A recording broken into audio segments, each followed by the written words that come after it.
கிட்டத்தட்ட ஒரு 3% இருக்கிற பிராமணர்கள் வந்து இந்தியா ஃபுல்லாக எல்லா அரசாங்க வேலையிலும் இருக்காங்க. மீதி 90% இந்த பிராமணர் இல்லாததான் இருக்காங்க. ஆனால் நம்மளுக்கு ஒரு இடஒதுக்கீடு எதுவுமே கிடைக்கல.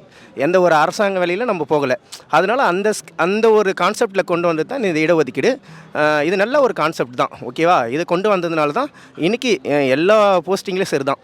இது மூலமாக தான் இந்தியாவுக்கு எப்படி சொல்கிறதுனா, இந்தியாவுக்கே தமிழ்நாடு தான் முன் உதாரணம்.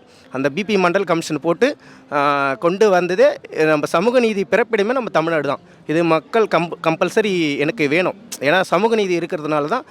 சொல்லப்போனால் நானே இந்த எம்பிசி கோட்டாவில் தான் அண்ணா யூனிவர்சிட்டி கவுன்சிலிங் போனேன். அன்றைக்கி இடஒதுக்கீடு இருக்கிறதுனால தான் நான் உள்ளே போயிருக்கேன். ஆனால் இதில் என்ன ஒன்றுனா, எல்லா ஜாதிலையுமே பணக்காரங்க இளைஞ இருக்காங்க தான்.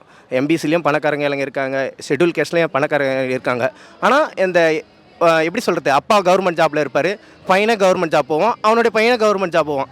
இந்த ரிசர்வேஷனில் எனக்கு கொஞ்சம் இந்த ட்ராபேக் இது தான். என்னென்னா எல்லாருமே ஓடுறான், ஒருத்தன் வந்து வேகமாக ஓடுறான், அவனுக்கு சப்போர்ட் பண்ணுறாங்க, பொருளாதார ரீதியாக சப்போர்ட் பண்ணுறாங்க, ஓடிக்கினே இருக்கான். ஆனால் ஒரு சிலவங்களுக்கு சப்போர்ட் பண்ண மாட்டுறாங்க, அவன் பின்னாடி வரான். இதில் வந்து என்னென்னா, இன்னும் இந்த ரிசர்வேஷன்லேயே எம்பிசி பிசி எல்லாத்துலேயுமே இவங்களுக்குள்ளேயே பாகுபாடு பார்க்குறாங்க. ஒரே கேஸ்ட்லேயே பாகுபாடு பார்க்குறாங்க. ரொம்ப அடித்தளமாக இருக்கிறவங்கள தூக்கி விடலாம். அதுக்கு சென்ட்ரல் கவர்மெண்ட்டில் வந்து அந்த கிரிமி லேயர் நான் கிரிமி லேயர் வச்சுருக்காங்க. அதுபோல் வைக்கலாம் எனக்கு தெரிஞ்சு. ஏன்னா ரொம்பவே இன்னமும் அந்த தலைமுறையாகவே ஒரே கேஸ்ட்லேயும் கீழே இருக்கவங்க இருக்காங்க. ஒரு லெவல் வைக்கலாம். ஒரு அப்பா வந்து கவர்மெண்ட் ஜாபில் இருக்காரா, ஃபஸ்ட் ப்ரிஃபரன்ஸ் வந்து ஃபஸ்ட் கிராஜுவேட்டுக்கு நம்மளுக்கு வந்து கவர்மெண்ட் ஃபஸ்ட்டு கொடுக்குறாங்களா, ஃபஸ்ட் ப்ரிஃபரன்ஸ் கொடுக்குறாங்கல்ல. அதுபோல் ஃபஸ்ட்டு ஒரு அரசாங்க வேலைக்கு போகிறவங்களுக்கு ஃபஸ்ட்டு இடஒதுக்கீடு கொடுக்கலாம்.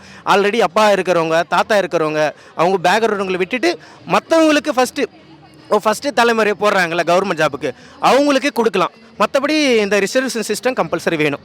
ஓகே, இதுதான் நான் சொல்ல விரும்புகிறது.